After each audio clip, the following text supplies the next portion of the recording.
Es un delincuente de una clase muy especial. Es un delincuente que, además del daño concreto a una persona o varias personas que ha causado, lo ha causado no por buscar ese daño, ese fin, esa muerte, esas muertes o esas lesiones o esa exclusión. Lo ha causado tomando a las víctimas como un mero instrumento, como un mero símbolo para atacar lo que de verdad quiere atacar, que es el Estado de Derecho.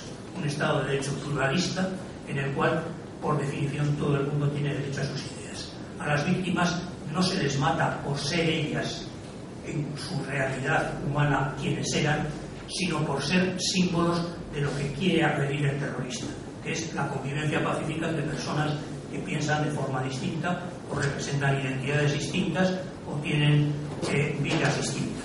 En este sentido, en el terrorismo, como delito, hay un plusdaño, hay algo más que el daño causado a la víctima, hay el daño que se ha pretendido causar al Estado de Derecho o a la convivencia pluralista en sí misma.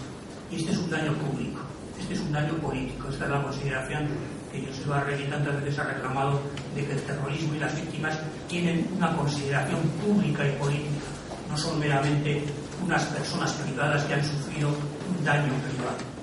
Ahora bien, el que sean personajes políticos, lo que hace en realidad es convertirlos en símbolos. Las víctimas, en cuanto tales, en un proceso de macrovictimación terrorista como lo que hemos vivido en este país, son símbolos en su daño personal, son símbolos de ese daño público, de ese daño político, de esa presión que se ha querido causar a la sociedad. Pero, al mismo tiempo que son símbolos, debemos preguntarnos, aunque suene un poco a descender de nivel, de quién son los símbolos. Cuando alguien, en este caso las víctimas, son símbolos de algo que les supera a ellas mismas, hay que tener en cuenta que el símbolo pertenece al significado, no al significante. Es decir, el símbolo no es propiedad suya, el símbolo es propiedad del Estado de Derecho. Por tanto, ejercer el papel de símbolo, que es el papel de las víctimas, aparte del suyo personal, es algo muy delicado y muy difícil, porque se pierde con enorme facilidad en cuanto las víctimas se dejan llevar por su condición concreta, por su dolor, por sus emociones o por su ideología o por su partido, pueden fácilmente perder esa condición de símbolo. Solo se es símbolo del Estado de Derecho agredido cuando al mismo tiempo se mantiene uno dentro de los estrictos parámetros de ese Estado de Derecho al cual se simboliza.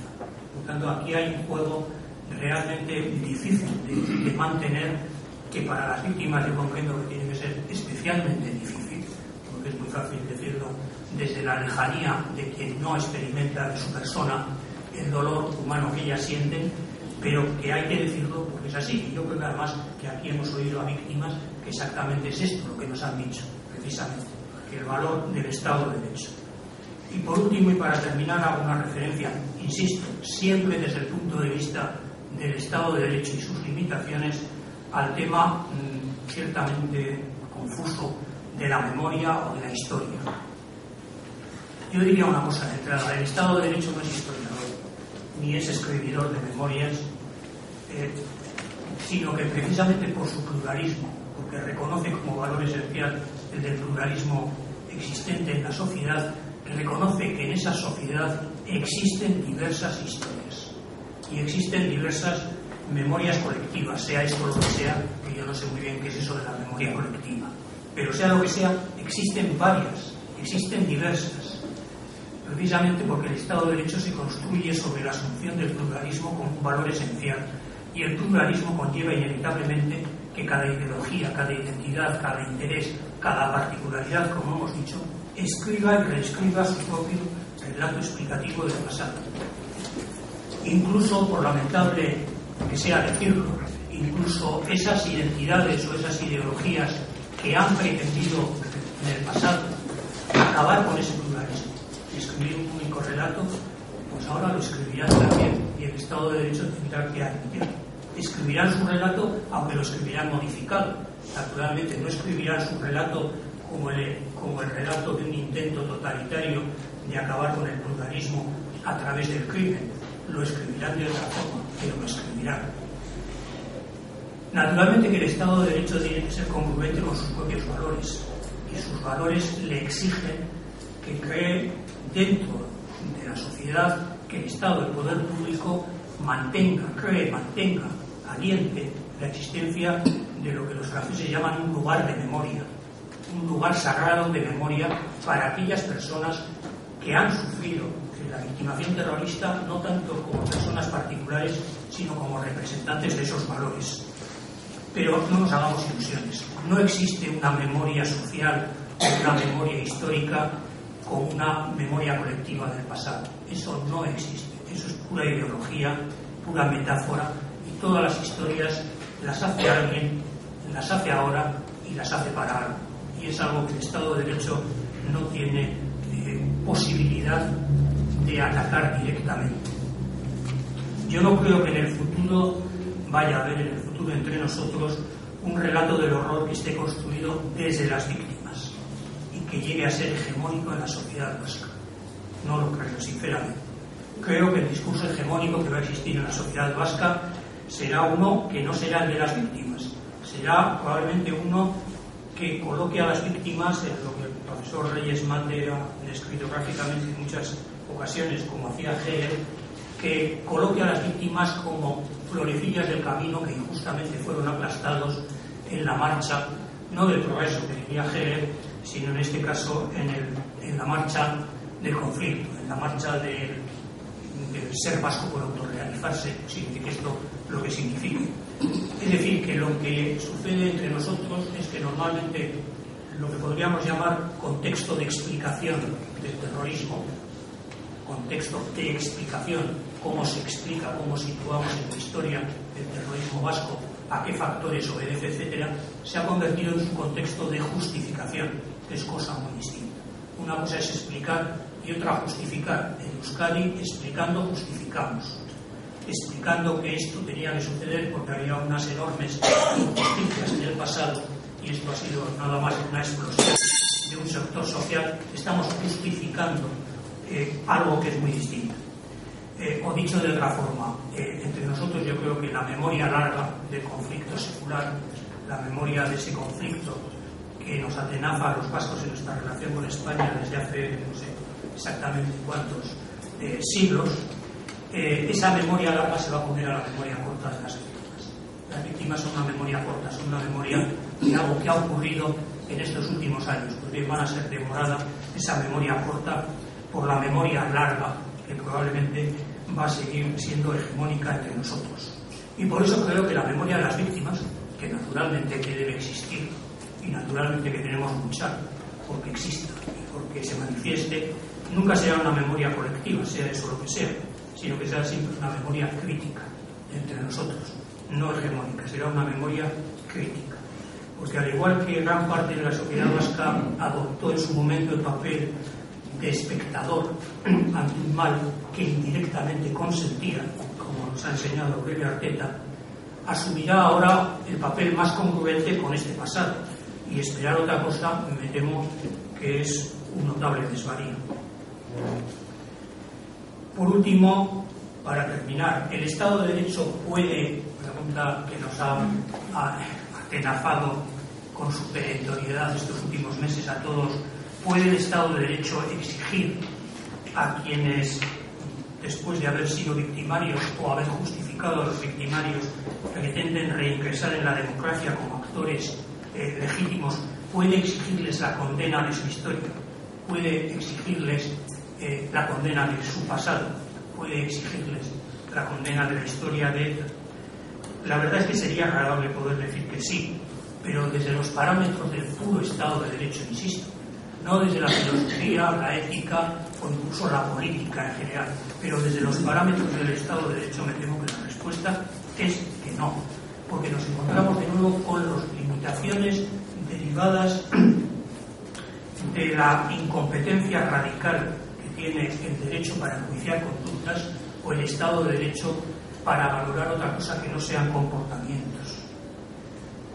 De lo que se sigue, me temo, que también hay una radical incompetencia para controlar y sancionar los discursos y las memorias, salvo en aquellos casos extremos en que entremos en lo que puede llamarse una apología directa del terrorismo, y aún así, con todas las dificultades que tiene este tipo de delito, que es tan difuso y que no es ciertamente que no se mantendrá durante mucho tiempo. Por tanto, en esto espero haber sido sincero en lo que yo creo que debemos tener en cuenta, que son la grandeza y las miserias o limitaciones evidentes del Estado de Derecho, por mucho que las conclusiones a las que he llegado en esta charla no sean, en muchos casos, las que nos hubiera gustado a muchos escuchar. Muchas gracias.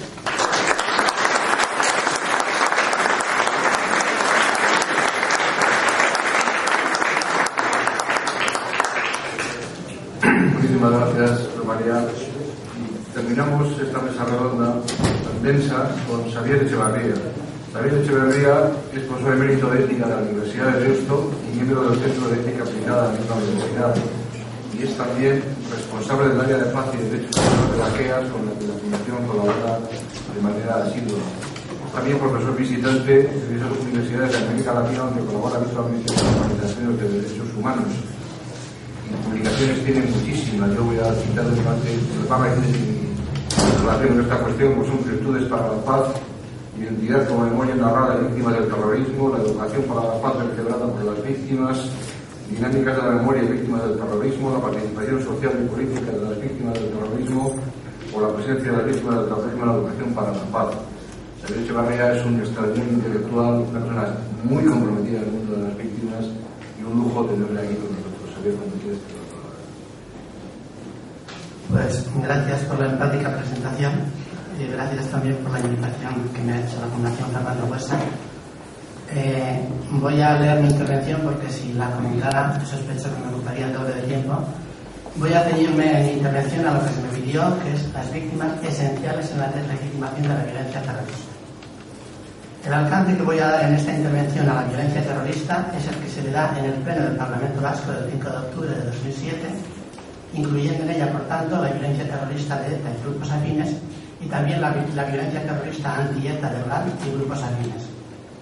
Conviene recordar que el Parlamento contempla un tercer sector de víctimas de vulneraciones de derechos humanos derivados de la violencia de motivación política, que aquí no voy a incluir, ateniéndome a lo que se me ha pedido, desde criterios que socialmente tienen un amplio consenso. No ignora el hecho muy relevante de que los terrorismos anti-ETA han dejado de existir, mientras que el de ETA sigue existiendo, y tampoco que ETA ha sido mucho más mortífera que los otros grupos, sin que en modo alguno esto disculpe en nada lo que estos han hecho. Pero aquí me voy a centrar en las lógicas legitimatorias de todos ellos, que considero les aproximan decisivamente. Contemplarlos conjuntamente es, pienso, un modo muy adecuado de desmontar las justificaciones de la violencia terrorista, precisamente de las víctimas en cuanto a víctimas. Tengo 3 apartados en mi exposición. El primero de ellos lo planteo de la siguiente manera como título: deslegitimar las legitimaciones comunes descolocándolas. ¿Y descolocándolas cómo? Centrando el tema en las víctimas. Hablar de deslegitimación de una violencia dada, aquí en la violencia terrorista en y desde el País Vasco, implica desmontar las legitimaciones que se han construido en torno a ella. De cara a esta tarea es conveniente tener presentes las variantes más comunes de la justificación de esa violencia que se han ido formulando. A primera vista supone remitirnos a argumentos demasiado manidos, pero ello nos va a permitir, espero, abrirnos adecuadamente a la centralidad deslegitimadora que tienen las víctimas. Sintetizo estos argumentos en 3, no entrando en matices respecto a grupos y momentos históricos concretos. Primer argumento: justificación de la violencia en la naturaleza del fin perseguido con ella. Un fin bueno, relevante, la justificaría si se muestra vía eficaz, necesaria para alcanzarlo. ETA ha aducido como fin de su violencia la autodeterminación e independencia del pueblo vasco, que sería un derecho, no reconocido por parte de los estados español y francés, lo que supondría una opresión.